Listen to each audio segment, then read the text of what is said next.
Hello friends, welcome to my channel JS Can. आज मैं आपके लिए बहुत ही अच्छी स्टोरीज लेकर आया हूँ, जिसे सुनने के बाद उस स्टोरी में से आपको बहुत कुछ सीखने को मिलेगा।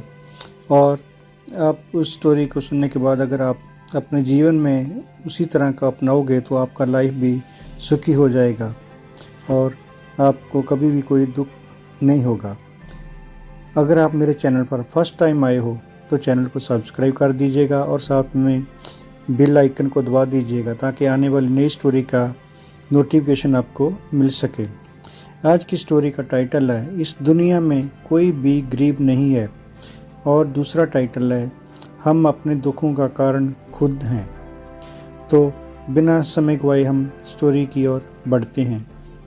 एक समय की बात है, भगवान गौतम बुद्ध एक गांव में धर्म सभा को संबोधित कर रहे थे।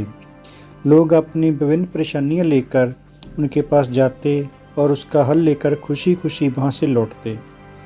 उसी गांव के सड़क के किनारे एक गरीब व्यक्ति बैठा रहता तथा महात्मा बुद्ध के उपदेश शिविर में आने जाने वाले लोगों को बड़े ध्यान से देखता। उसे बड़ा आश्चर्य होता कि लोग अंदर तो बड़े दुखी चेहरे लेकर जाते हैं, लेकिन जब वापस आते हैं तो बड़े खुश और प्रसन्न दिखाई देते हैं। उस गरीब को लगा कि क्यों ना वो भी अपनी समस्या को भगवान के समक्ष रखे। मन में ये विचार लिए वह भी महात्मा बुद्ध के पास पहुंचा। लोग प्रतिबद्ध खड़े होकर अपनी समस्या को बता रहे थे। जब उसकी बारी आई तो उसने सबसे पहले महात्मा बुद्ध को प्रणाम किया और फिर कहा, भगवान, इस गांव में लगभग सभी लोग खुश और समृद्ध हैं, फिर मैं ही क्यों गरीब हूँ।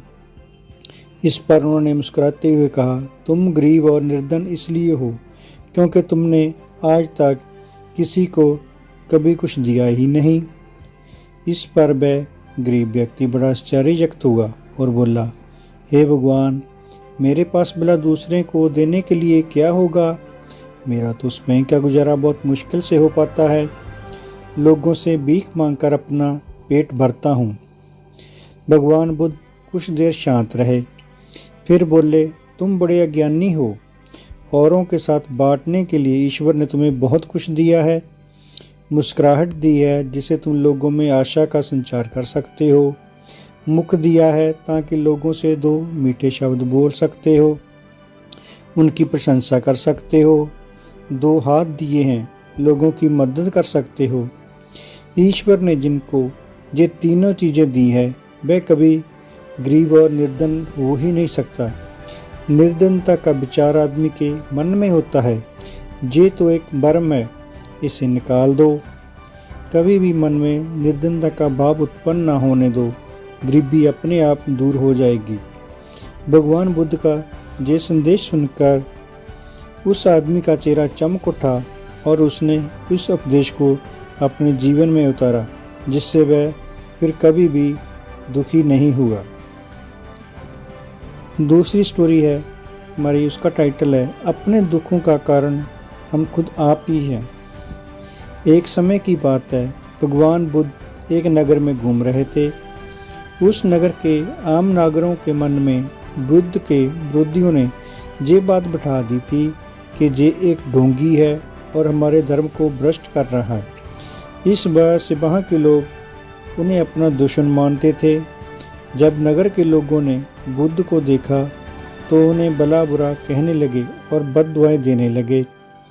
गौतम बुद्ध नगर के लोगों की उल्लाहने शांति से बिना बोलने सुनते रहे, लेकिन जब नगर के लोग उन्हें बोलते बोलते थक गए तो महात्मा बुद्ध बोले, क्षमा चाहता हूँ, लेकिन अगर आप लोगों की बातें खत्म हो गई हो तो मैं जहाँ से जाऊँ।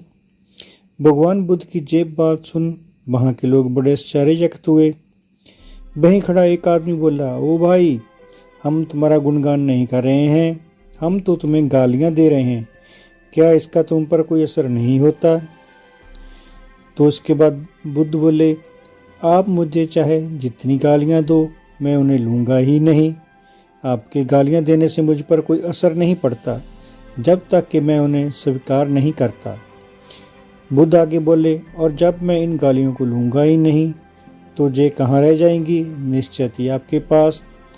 दोस्तों, बुद्ध के जीवन का ये छोटा सा प्रसंग हमारे जीवन में एक नया परिवर्तन ला सकता है, क्योंकि बहुत से लोग अपने दुखों का कारण दूसरों को मानते हैं, जो कि अच्छी बात नहीं है। ऐसा कर हम स्वयं को लिए गड्ढा खोद रहे होते हैं।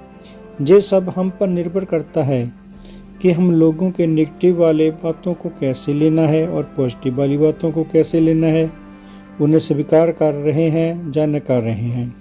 अगर हमें कोई बुरा भला बोलता है तो हमें उसका विरोध नहीं करना चाहिए और सोच समझ के उसका उत्तर देना चाहिए, ना ही उनकी बातों को दिल में लगाना चाहिए। अगर हम उसकी बातों को दिल पे लगा लेंगे कि उसने हमें बुरा कहा, भला कहा, क्यों कहा, कैसे कहा, तो हम अपने जीवन में और दुखी हो जाएंगे। अगर हम उनको स्वीकार ही नहीं करेंगे तो हमें कोई दुख नहीं होगा, हम अपना काम करते जाएंगे। सो दोस्तों, इस स्टोरी में से दोनों से आपको बहुत कुछ सीखने को मिला होगा। आप कमेंट और लाइक करके ज़रूर बताना कि आपको ये स्टोरी कैसे लगी। और थैंक यू, बहुत बहुत आपका शुक्रिया टाइम देने के लिए।